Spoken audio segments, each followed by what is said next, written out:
center. A one-stop shop investment center, which Mr. made reference to, is supposed to take a lot of these responsibilities. In fact, the way it operates in Rwanda is such that the CEO is equivalent to a minister, and it reports to cabinet.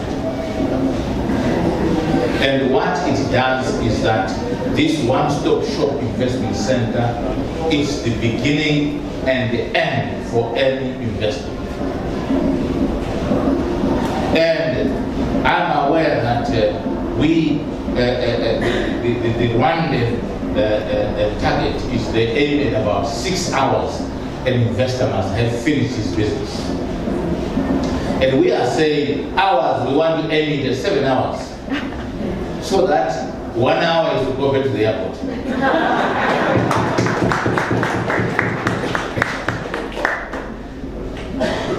I mean, for a start, this is an organization which is going to be responsible for first receiving the investor or potential investor. It is going to give a visa. It is going to have an immigration department, not to rely on the main immigration department. It is going to have its own Zimura. It is going to have its own reserve bank. It is going to have its own local authorities. So that if there is a license or licensing organization, anything which gives a license in Zimbabwe is going to be housed in that one building. So an investor comes through here, and by the time he goes out the other way, he has got a company, we are talking about hours to get a company. That's the target we're aiming at.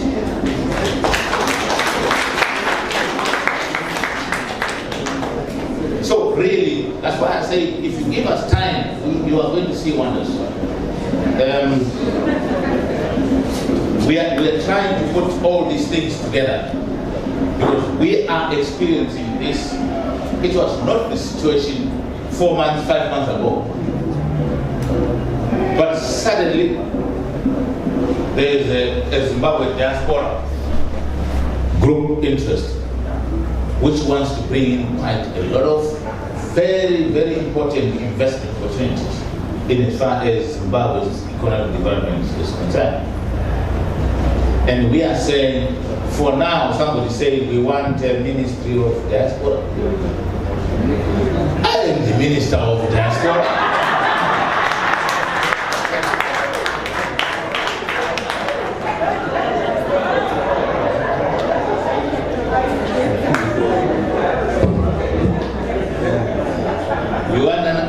You want another one? But definitely here at the embassy, there is going to be something which clearly coordinates yourselves, so that there can be clear communication through the embassy and then to your minister of diaspora.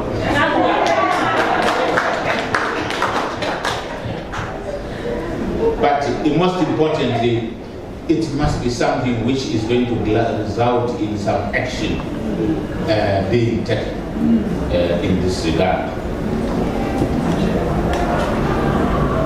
So I thought that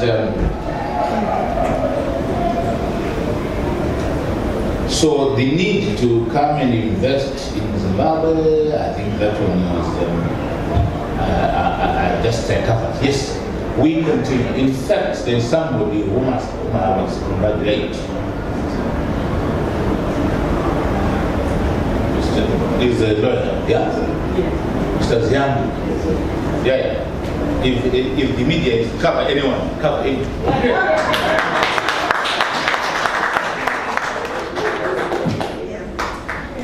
At least he has had the call, and he's going to extend his tentacles of international mobilization of finance, the billions he has been organizing for other countries, so that he can organize those for Zimbabwe. You get a red card. I'm sure Minister Mkope will be very happy to comment also on that.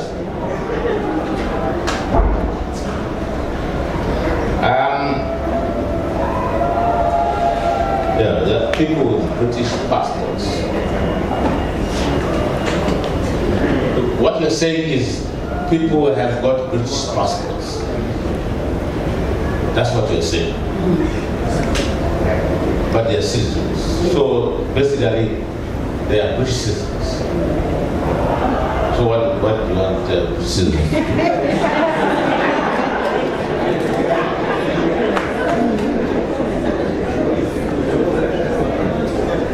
I know you have got two passports.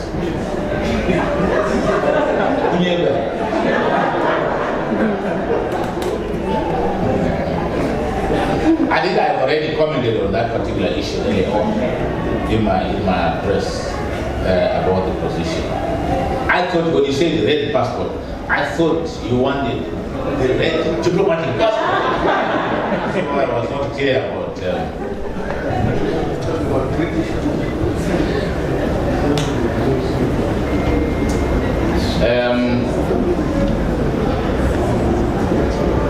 yeah, then I'll try and get there.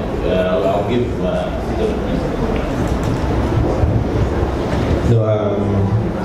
Prime Minister, I just want to thank everyone for having us.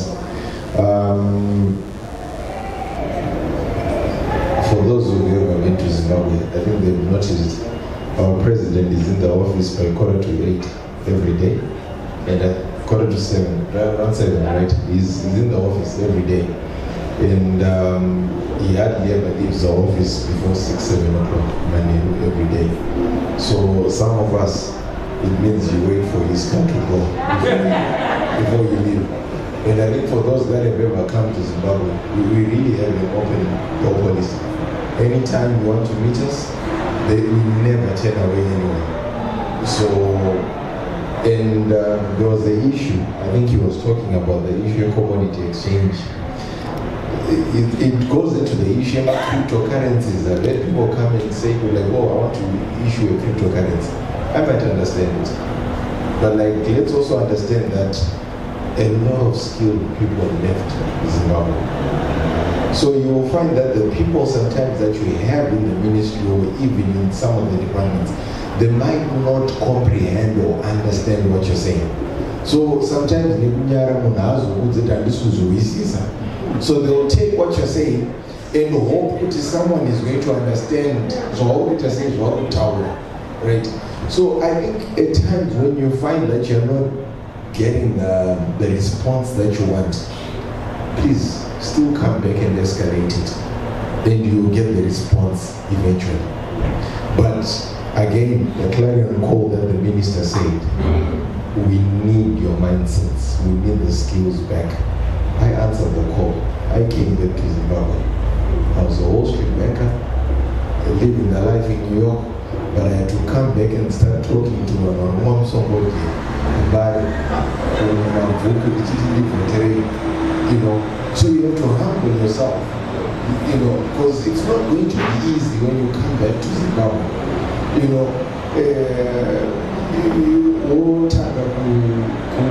you understand that, you know, that brain war, right? Brain of wind. Yes, my gets on wind. But we're getting there. So you can't come and then expect that the lifestyle that you have here is going to be exactly the same type of lifestyle. But it has to be an issue which it's where we're going, the vision that we have for our country. That's what's important. So if you buy into the vision that President Mnangagwa is putting before us, please come back home.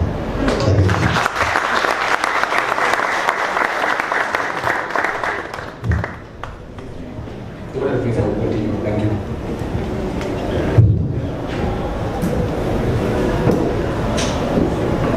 Ladies and gentlemen, think we've fairly done justice to a number of queries and expectations which you had, and I hope we have to an extent covered the issues. But let me conclude by saying that Zimbabwe is open for business, and Zimbabwe is open for friends, and Zimbabwe is open to receive its nationals. The opportunities are abundant in Zimbabwe. Your skills are prepared in order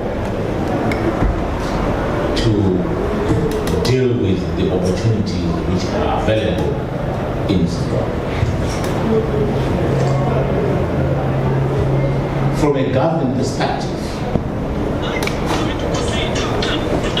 what Dr. Misa Mkobe probably alluded to is that we are busy dealing with key economic enablers so that you have got power in the rail, road, ITC, water, the basics, so that you can then come in and even do the needful in as far as focusing yourself into the areas which generate income, like mining. The low-hanging fruit, which I will obviously be calling to my counterpart here, is tourism in Zimbabwe. You are the diasporans in Zimbabwe. Where are you going on holiday?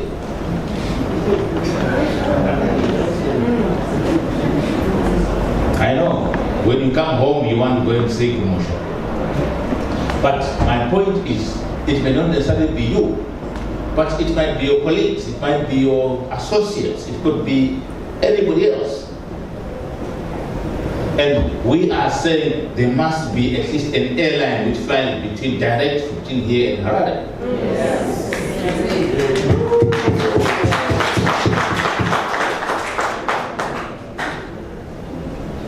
Because the capacity of developing the tourism sector out of this nation and Zimbabwe is astronomical.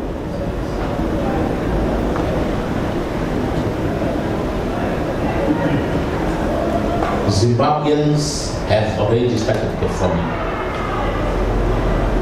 The agricultural sector, which was mentioned earlier on by somebody, is at the moment on the rise. It is contributing significantly to the GDP of the country. Sure, Mr. Kubeke, behind a program by government which was deliberately meant to capacitate farmers in terms of seed, fertilizers, irrigation. Somebody was talking about irrigation and mechanization and modernization. And we are saying the first port of call is to ensure that the country has got food security, because it is critical for the nation to be well nourished. And we think that the agricultural sector is there to pursue and to invest in. And above all, we still believe that the value addition processes out of the agricultural sector is also giving further opportunities. Over and above the tourism sector, a lot of hotels at the moment are full. It's difficult to find a room in the resort areas. Who is going to build the hotels? The demand is there. So you want which manna to fall from heaven so that you can gladly grab it.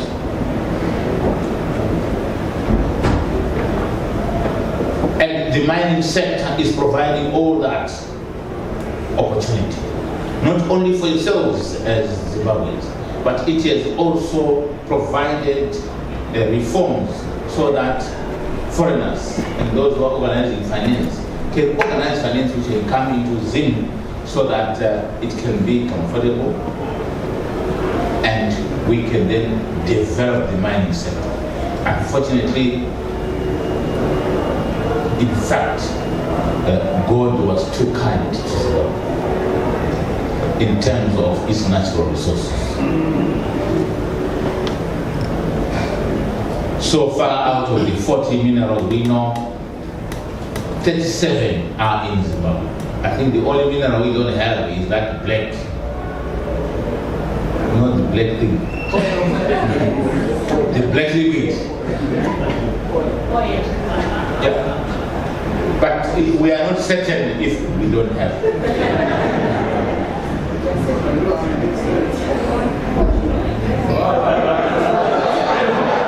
See me after this.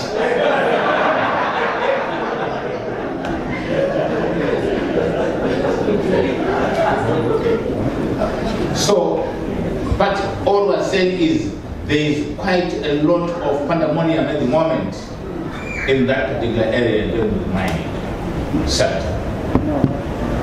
The gold sector is highly improving. We already reached the point of about 25 tons now? From about a few tons. And we are going up. It's increasing. Suddenly, the world technology is now warm to electric cars, which are looking for lithium batteries. And there is an outbreak of lithium in Zimbabwe.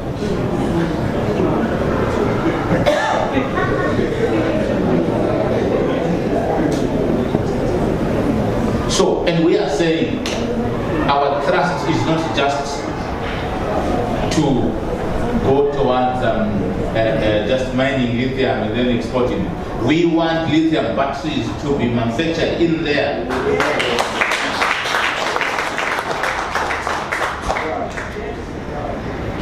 Including the cars, absolutely.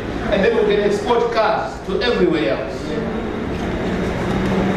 So when we say Zimbabwe has been the Africa's well-kept secret, we mean it. It is being unveiled. It is an awakening giant. Why can't you be part of that particular awakening giant?